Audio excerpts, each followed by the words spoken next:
Welcome back to Never Did It. I'm Jake Ziegler, and I'm here with Brad Garoon. On Never Did It, we look back at the last 100 years of movie history in an effort to fill in some of our own movie blind spots. Today we're covering the year 1972, and we have a very special guest with us from the Tripp Through Comedy podcast. We have Tripp Burton. Tripp, thank you for joining us today. How are you? I'm doing great. I'm excited to talk about what I think is a really underrated movie year in 1972. So, thanks for having me. Absolutely. Well, let's start off with talking about the movie. The two movies we have this week couldn't be any more different, I think, just thematically and tonally. But let's start off with talking about that movie. Brad, this is the movie actually that you picked for me. It's called What's Up, Doc? And tell me a little bit about why you picked that. Yeah. So you haven't, until we started this podcast, hadn't seen any Peter Bogdanovich movies, and that was really bothering me. And now we've got a couple under your belt. But What's Up, Doc? I watched because a couple years ago, after getting into Last Picture Show and Paper Moon and Targets, I just wanted to know what else was up with Bogdanovich. And when I was a kid, I had seen his movie Noises Off and was a huge fan of it. Just loved it. Now, part of that is when you're a kid and you watch a comedy, every comedy's hilarious, right? Everything's the funniest thing you've ever seen. And so I thought Noises Off was one of the funniest things I've ever seen. It was quite different than, well, Targets is pretty serious, but Last Picture Show has some comedy in it, but it's pretty serious. And Paper Moon is a comedy straight up, but not a farce. Noises Off is a zany movie. So I fired up What's Up, Doc? Because I heard it was pretty similar.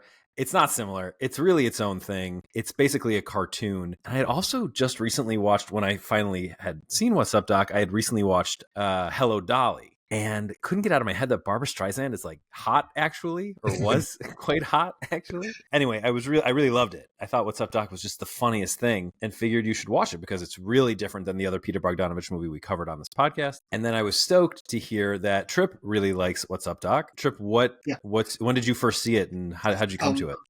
As a kid, like, this is one of those sort of family favorites for me. Like, I think both my sister and I put our spouses through the What's Up, Doc test of like, we're all going to watch this, and if you don't laugh as hard as we all do, maybe, we have to rethink this. It's been a family favorite since I was a kid. We quote it all the time in my family. A lot of times it's my go-to answer for what's my favorite movie. I don't think, probably not the greatest movie ever made would be a different answer, but definitely it is cinematic comfort food to me. And I probably go back to it about once a year just for various reasons. So any excuse to see it and talk about it, I'm here for it. So cool. So Jake, could you enter Tripp's family? Did you like it?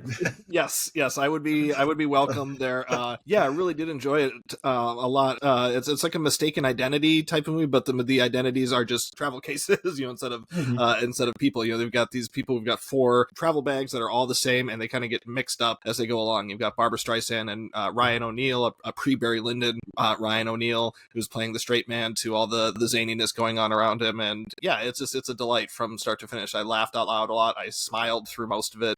But yeah, like I said, it's structured a bit like a cartoon, especially the big car chase at the end, or the big chase at the end. They really go all out on that. So yeah, I like to think I'd be welcome there. I really enjoyed this movie. I'll just real quick run down the rest of the plot, although it doesn't really matter.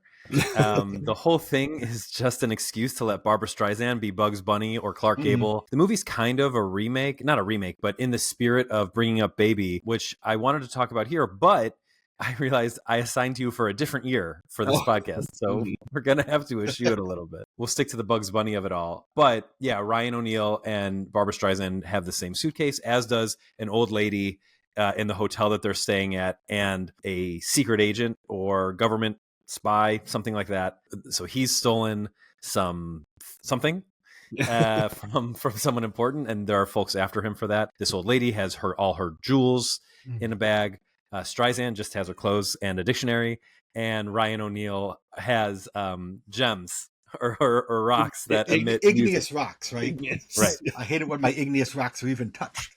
As the cab driver says. Because he's a musicologist and he's there for a musicology grant opportunity, and then hijinks ensue because the suitcases go missing, and because Streisand sets her eyes on Ryan O'Neal, who is engaged to a debuting Madeline Madeline Kahn. in a great performance. So this is pre-Paper Moon. where Madeline Kahn is also awesome with Ryan O'Neal. Yeah, I just love it. So Tripp, what is it about, what movie are we talking about? What's Up, Doc? What's Up, Doc? that does it for your family and you. Like, to me, I find it, immensely quotable. I think something, and I watched it again this morning for the umpteenth time, and there's something about just this ensemble that, like, down to the one line characters who come on, that they are, like you said, cartoon characters, right? That they're just, everyone is making a broad choice in their character. They all stand out, no matter who they are. Kenneth Mars is so funny as Hugh Simon, and Austin Pendleton, and all of these sort of great 70s actors who they just let run wild, I feel. Like, even though you have Barbra Streisand, maybe the biggest star in the world at this time, and Ryan O'Neal too, right? Coming off Love Story.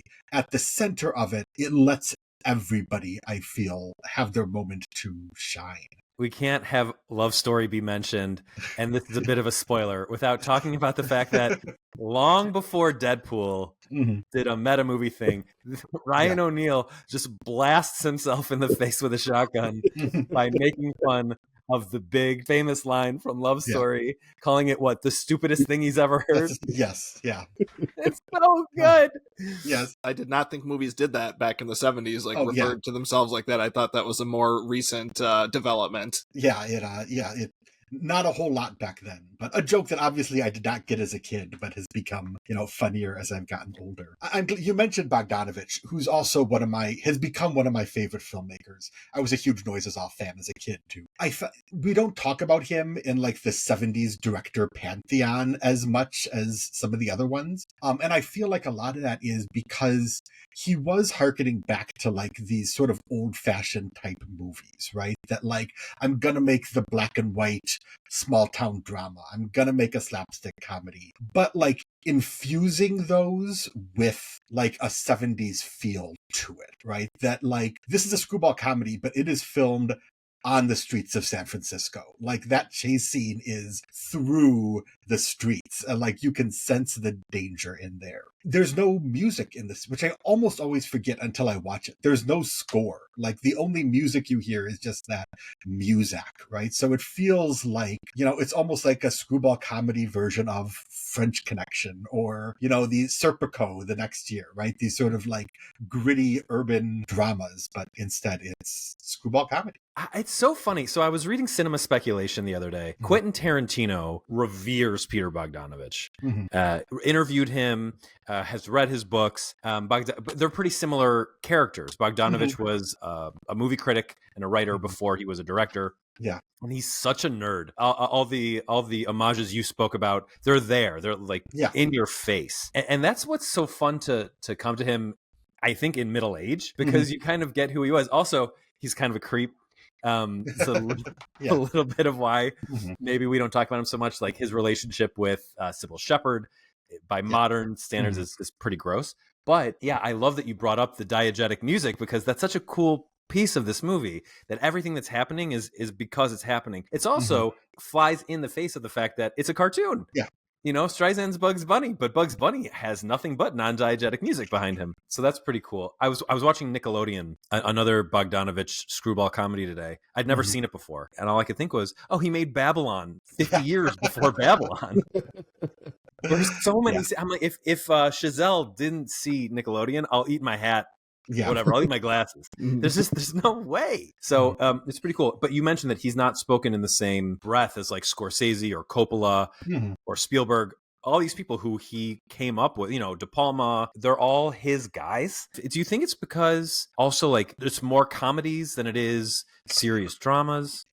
Yeah, I think those first four movies, Target's Last Picture Show, What's Up, Doc, Paper Moon, is about as perfect to me of a 4-film run as you can have, right? And he never matches those movies, although I like a lot of his later stuff. I think that's part of it. Like his career, wanes a little bit. He has the Dorothy Stratton stuff and the Sybil Shepherd stuff. There's a lot of controversy around him. But his movies also just aren't, quote unquote, cool, right? Like, I don't know, like a lot of those 70s filmmakers who we talk about were making these cool crime films and amping up the violence and amping up the sex. And he wasn't. He was sort of hearkening back to something, a little more old fashioned. That's a great point. Tarantino talks about how much Bogdanovich loved John Ford movies and loved Hitchcock movies, while all those other guys were really trying to get away from that kind of thing. Yeah. That's so interesting. But none of them had a regular guest spot on The Sopranos. No, exactly. He ends up being in the coolest gangster TV series ever after not making a gangster movie when everyone else was in the 70s. Yeah, there's something to that.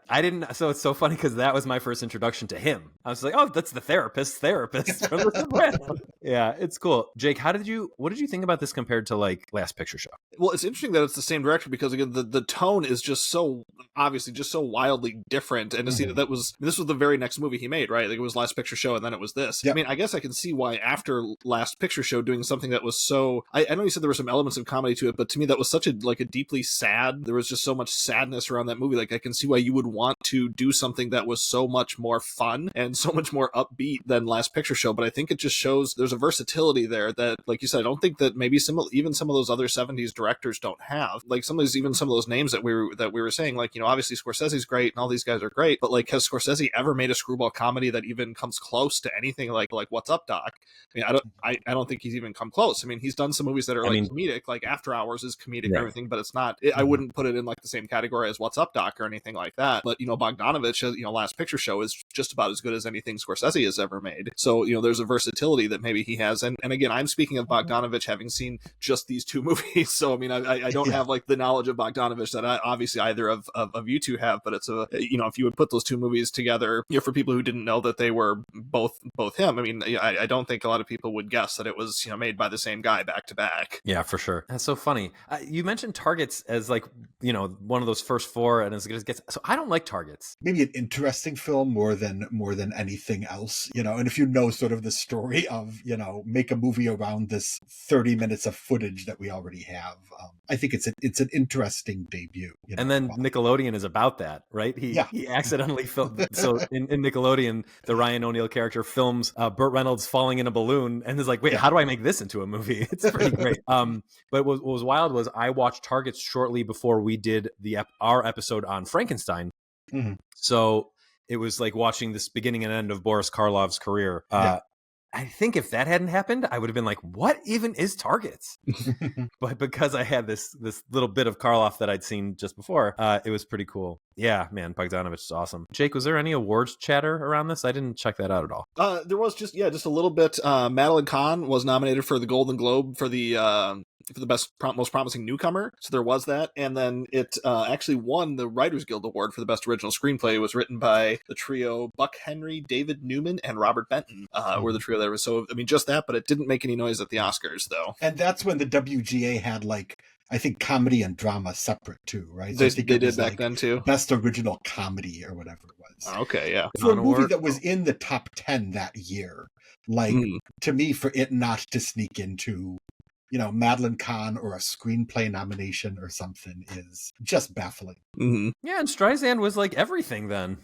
Yeah, she'd already won an Oscar by that point too. So it wasn't like it would have been a big thing to nominate her. I have another question though that I want to ask about Barbra Streisand specifically in this movie. Tripp, we have a concept that we refer to the the manic pixie dream girl type character. Mm-hmm. We refer to that as the Ricky Stenicki character now that John Cena has essentially reinvented that character. Does anybody else but me feel like that this character Barbra Streisand plays is a bit of a Ricky Stenicki character who kind of comes in and just gets everything, she helps him get the grant, she kind of helps him discover who he is, does all these great, she can do everything. She's been to, a million universities. She can speak all these languages. She's knowledgeable about everything. There's nothing she can't do. Uh-huh. If the plot mattered, then I think I'd say yes. But literally anything could happen in this movie and it would be just as funny. I mean, as long as the vibe was the same, it would be just as delightful as what we actually got. I don't think the scene where they all get hauled up in front of Barbra Streisand's dad is all that great. But it's funny because why would it be her dad? Yeah. Mm-hmm. Yeah, I could see that. And again, it's playing off of she's Katharine Hepburn in Bringing Up Baby, right? And Mhm. she's a Jean Arthur character. She's playing off so many of those tropes that's what I've always thought of. But I can see the path to sort of her becoming, you know, starting to create that trend coming. It's funny that you mentioned Tarantino loves Bogdanovich because they both just steal so much, right? Like the more you watch screwball comedies, the more you see that half the jokes in this movie are just ripped off of something else that they just, you know, have repurposed into this. Much in that same way of Tarantino, right? That like what seems so original, and you're like, oh, well, he's just doing this and this and this. Not that that's bad, but Right. And if it really goes against someone like Orson Welles, who is known for saying directors should not watch other people's movies. Like, what a yeah. dork you are for watching movies. You just Yeah. make movies. Although Orson Welles is living in Peter Bogdanovich's basement about this time. So, Right. yeah. Well, alcohol's tough. Yeah. So last bit from me on this one is during the filming of What's Up Doc, Bogdanovich was offered, even before the filming for What's Up Doc started, Bogdanovich was offered to direct The Getaway, the Steve McQueen movie. Because Bogdanovich is such a nerd, What's Up Doc took forever to film. I mean, granted, you have like the San Francisco chase scene and all kinds of like big set, the stuff in Austin Pendleton's house and the Nazi, what's his name again? Hugh Mars? Not Hugh Mars. Kenneth Mars, yeah. You know, just being a giant throughout the entire movie. There's huge set pieces here, but because it took so long, McQueen started getting antsy about having Bogdanovich do that movie and then asked him a question at a meeting while Bogdanovich was clearly pretty stressed out. What guns should we use in The Getaway? And Bogdanovich didn't care. And so lost The Getaway, which I think worked out for the best because then Sam Peckinpah makes The Getaway and Bogdanovich gets to go and make Paper Moon, which is one of my favorite movies ever. Do either of you guys have any other thoughts about Paper Moon before we move on? I mean, about What's Up, Doc? I mean, I have a million thoughts, but no. Yeah, we covered, I think, what makes it so great. Awesome. I'm glad you're on board, Jake. It's good to have another Peter Bogdanovich fan club member. There's not, you said, you know, they couldn't be more different. Deliverance, the movie that you recommended for us, and What's Up, Doc? And that is true. But I found a connection, and it is Nickelodeon. A movie that Bogdanovich made a few years later that happens to star Ryan O'Neal and Burt Reynolds, a young Burt Reynolds. Because when I watched Deliverance, amongst other feelings I had, I couldn't get over how unrecognizable to me Burt Reynolds was. He's so young. He looks like a totally different guy. He's wearing this weird scuba suit the whole movie. And if I didn't know it was him, I wouldn't know it was him. Just like Ronnie Cox also, frankly. If I didn't know it was Ronnie Cox, I wouldn't have known it was Ronnie Cox. That took me a minute. I've seen Deliverance and I watched Beverly Hills Cop all recently and I still had to look it up. Like, what do I know him from? Why do I know him? And I had to look it up. Yeah. And it's weird to watch him not be a villain in a movie too. Very, very odd. Why did you do this to us? Well, because it's a very famous movie, you know, from the 70s. You know, it's probably John Boorman's most famous film, and John Boorman is a bit of a blind spot for me. Other than Deliverance and The General, which came out in the late 90s with Bernie Lewis, I think those are the only two Boorman movies I'd seen. So Boorman's a bit of a blind spot, and I thought, you know, he could use a little love on the podcast. And there's another actor, we mentioned Burt Reynolds already in this, but the other main actor in this, well, and Ronnie Cox, but the other main actor is Jon Voight, who I forget sometimes how good of an actor Jon Voight was before he turned into the right-wing nut job weirdo that he is today. And you didn't notice the American flag I have way in the background? I mean, I watched Midnight Cowboy a couple months ago, and I was like, man, you know, he's so outstanding in that. And I remember it being just a really great Jon Voight performance. And it's another movie too that I hadn't, for me, I hadn't probably seen, you know, maybe since, you know, late high school or early college days. So it was one that I thought that I could use revisit and, you know, just kind of see, you know, how it holds up. You know, I'm a big Roger Ebert fan. I've talked obviously about, I talk about him on a lot of the podcasts, and I remember he famously gave it a pretty mid review. So that was another reason I wanted to maybe take a look at it and see what I thought of it and see how it held up. And of course, always curious to see how it goes with you as well. But really, yeah, to see the Jon Voight and Burt Reynolds performances and that were kind of the key draws for me. So I love this. I thought it was incredible. You left out Ned Beatty, which is he plays a very important and very disturbing role in the movie. I think maybe the best performance in the movie too. That the Ned Beatty one of the four of them was the one that struck me. It winds up being, by the end, quite nuanced, and he kind of carries the second half of the movie because, wow, does it go in a different direction in that second half. So just real quick, for those who don't know, I'd be surprised, but four friends who mostly all know each other through Jon Voight's character, Ed, go canoeing down a river that is about to be 10 days from then is going to be flooded. There's going to be a dam put in. They're going to flood it, and I don't know what's going to happen to the people who live in that area. That part's not really addressed. Before they start their canoe trip, they ask these mountain men to drive their car to the place where they're going to end up, and along the way, we learn a little bit about each of them, a very little bit. And then they run into two other mountain men who are much scarier than the mountain men that they met in the beginning, and are attacked, assaulted, sexually abused.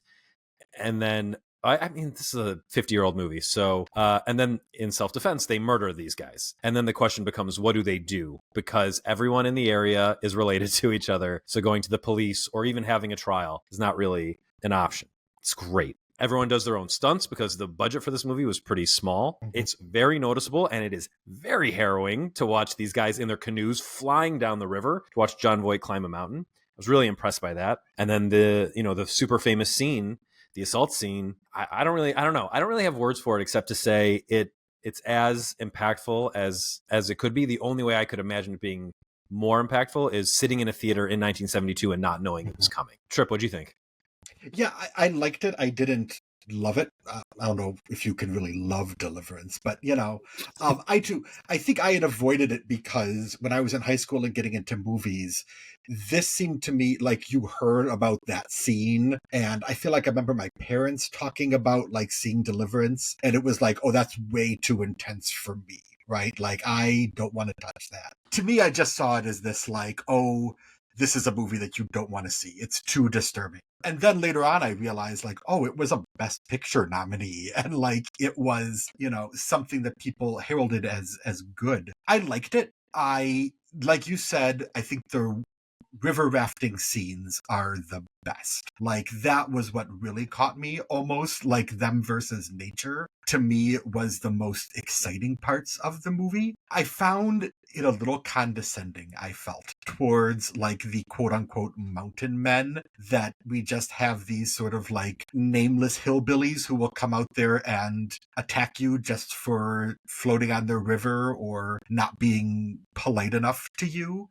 I wish that the film had done a little more with them to sort of give us more of a reason, but I certainly was not ever bored by this movie. Like, it is a thrill ride. It's an interesting point. The mountain men, yeah, they're not characters per se as much as they are something for the four main characters to face and then, get introspective about who they are as men in the face of them, right? And that's what the movie's about. It's about these four guys who all think that they've got it figured out in their own different way. You've got Lewis, played by Burt Reynolds, who is not a mountain man in the way that the mountain men are mountain men, but he's his own kind of like rich dude survivalist, like a Joe Rogan type, maybe. He's like a high school quarterback type who thinks he can just survive, like who's probably always had it kind of easy, so he thinks like that this is going to be easy too. Is kind of the impression I got from him. But he also thinks that the world is going to end and he's ready for it. He talks about the machines are going to fail and y'all are screwed and I'm going to be okay. I'll be out here with my bow and arrow and my Bowie knife and I'll be all right. And then you've got Ed, who actually does just seem like a normal guy who likes to hunt and is interested in what Lewis is interested in, but not nuts. And then you've got Ned Beatty, who is not respected by the other guys, gets lightly bullied by Lewis, and then gets heavily bullied by these mountain men and has to deal with the repercussions of that. The one thing that felt a little strange to me that the movie didn't want to deal with is what kind of PTSD he would have after being assaulted. Yeah, he recovers from it faster than Dewey does. Dewey, is that the character's name? Rodney Cox's character? Drew, sorry. Drew doesn't get over it, and Ned Beatty's character seems to get over it to the point of rage and then acceptance pretty quickly. I think you're right. The mountain men are not explored. We don't know why, but I think given that this is kind of a horror movie, it's scarier that way. Because it's anything can happen. When Ed and Bobby, meet these men, they think they can negotiate with them, and then it turns out there's nothing to negotiate with. These guys had decided what they were going to do before anyone said a word. But I get what you're saying. It's hard to like it. Because when it was over, I found myself saying, wow, what wild performances. Wow, what an endeavor to do your own stunts. So intense. What's the story? There isn't a lot of one. Who are these men? We don't totally find out, but it is something more to respect than to enjoy. It's hard to enjoy. So Jake, what do you think of it all these years later? I did. I really liked it. Well, liked it in the in the sense I more admired it. And there isn't a lot of story. I really did though admire that first like half hour or so. The movie just kind of meanders along, where it takes its time getting them set up. Like, okay, hey, we're just driving there, and they're just kind of sharing, kind of boring chit chat. We're not really, like you said, even getting to know these characters, and I think that's by design. You don't really know a lot about the characters other than kind of these surfacey things. Like Ed, the John Voight character. He's got a family, he's got kids. He's got a good job. That sort of thing. Burt Reynolds doesn't have that. You just kind of set those up as, okay, these two characters are, kind of diametrically opposed. And that is really all you need to know about these two guys. And they set that up really well, I think, in the beginning. And then it just kind of meanders along. They drive to the place where they're going to get their boats. And then they do the dueling banjos thing, which is super famous. And Ronnie Cox gets really into that. And that's really cool. And that's, stays in your head for a couple of days afterwards. And it's simultaneously like fun, like, oh, the dueling banjos thing is fun, but then it's also like creepy because you remember the kid. And so it's like a weird feeling that you have for a couple of days with the dueling banjos in your head. But then, the scenes down the river are amazing. And I read, none of that stuff, like, so they did all their own stunts. That's unfaked. That stuff is incredible. It's kind of like when we talk about these old silent movies, and we're like, gosh, how did they do these stunts? Like, well, they just did it. They just did it and they filmed it. And that is just it's still just incredible, and that stuff holds up really well. Now that I've seen the movie for the second time and for the podcast, it's hard to imagine how I'd ever want to sit down and be like, man, let's fire up Deliverance, let's get that one going again. But I think it's a really, really well made movie. Like I said, I think the performances are really good, and the whole man against nature thing and I think is interesting. But there's the other angle too about when they decide, how they decide what they're going to do with the dead body when they kill one of the assaulters. Brings us back to another movie we covered earlier on the podcast. I thought of A Simple Plan again too, where you've got these guys, out in the woods in a situation that they don't quite understand, they're not quite equipped for, they don't know what to do, but they kind of have to, kind of decide on the fly, what are we going to do? We have to decide together, and we have to stick with it. And I always think that's a kind of a cool angle for movies to have when you've got, four different guys all trying to come to one agreement on something that's so just an unusual situation that you find yourself. I found that very interesting, and the resolution of that to be interesting, where all the characters ended up standing. I kind of wish that they'd gone a different way. So they followed the book pretty faithfully. This is based on a book, and the author of the book plays the sheriff at the end of the movie. Funny story about that. Apparently he and John Boorman didn't really get along, and they got into a fight early on in production. The writer, what's his name? Dickey something? James Dickey knocked out Boorman and broke his teeth. And then apparently they made up, because then he plays the sheriff at the end of the movie. He also, for years, claimed that all of this was based on real things that had happened to him. So right. So and there's no way that sort of character. Yes. Right. And he is a tough guy character even in the movie. But I kind of wish that the movie had diverged from the book a little more, because aside from what happens to Drew, which I still don't think I understand, like, was he shot? Was he not shot? It feels very ambiguous, and I don't see how that helps the movie. There wasn't much in the way of like, we should do this. We should, like, there was that scene where they're arguing about what they should do. But then after that, they just are sort of at the whim of what happens to them. They don't make a lot of decisions after that. I could see where, like, in a novel, and you're able to get into their heads more, like where a lot of this could be really powerful. Yeah, I'm not sure if the movie ever quite makes up for that, lack of inner monologue. Yeah, I totally agree. I wish that some of that had been outer monologue. I mean, we needed to be expressed in the movie to make, because it would have been cool if it was a little bit more like A Simple Plan, where the tension in the second half is these guys don't trust each other anymore. Yeah. Now, it's not that movie. It's a different movie. The problem is they don't, I mean, aside from the fact that maybe Lewis loses his leg by the end of the movie, they don't run into too much that they can't handle after that. We have a great scene, like I said, of John Voight climbing a mountain. We have an interesting but kind of weirdly choreographed scene of him killing the other hillbilly. But then once they get to the hospital and are covering up what they've done, I actually don't understand what their story was. Like, what did they tell the sheriff happened to Drew? I don't, right? Because they say that they capsized and they lost him because he wasn't wearing his life jacket, for some reason. Because I understand that they don't want them to know that there are, dead bodies way out there. But, the question about the life jackets was super confusing to me, because Ned Beatty seems upset that John Voight admits that there were 4 life jackets. What is the story? I don't know.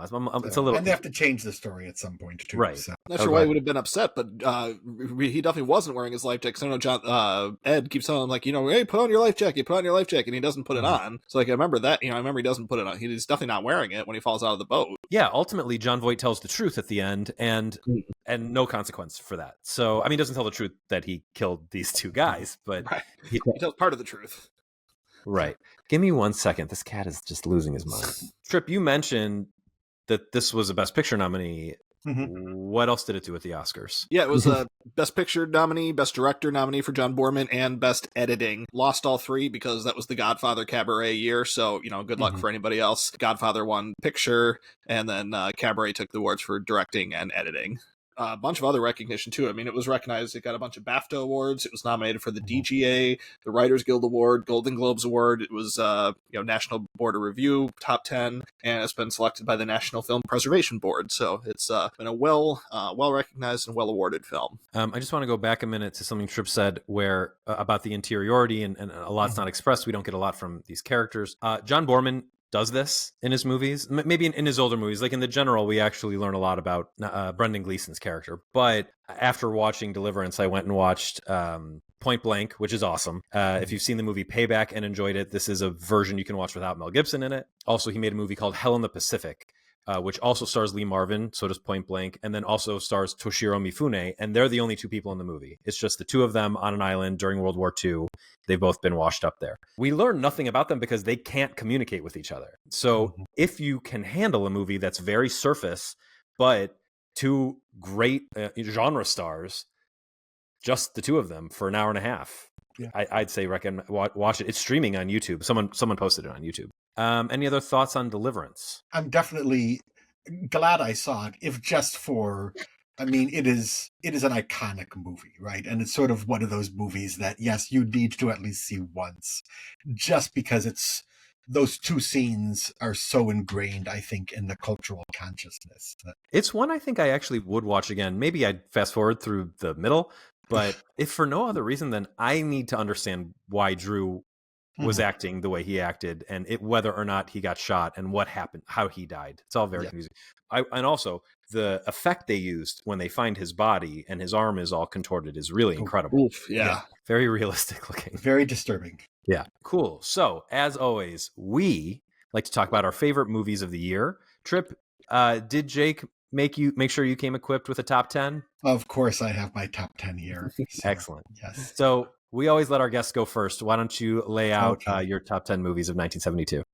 Like I said, this is a year that I don't think is talked about for as great as it is. And part of that is because it is the year of The Godfather, right? And The Godfather sort of sucks all energy out of that conversation, whatsoever. And I don't think the Oscar lineup really quite showcases what is so great about this year. Number 10, 1776, the musical adaptation. I think it's a really great adaptation. Number 9, a documentary that more people need to see called Black Rodeo.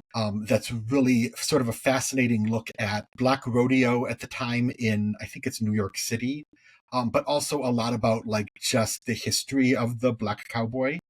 Fascinating. Number 8, The Heartbreak Kid, Elaine May, Neil Simon, nothing more needs to be said. And then my top 7 could probably go in most any order because I think they're all sort of masterpieces. But number 7, I have The Godfather. Number 6, Solaris, the Tarkovsky.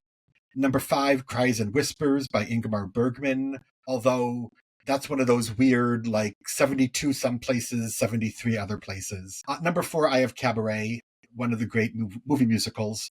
Number 3, The Discreet Charm of the Bourgeoisie by Buñuel.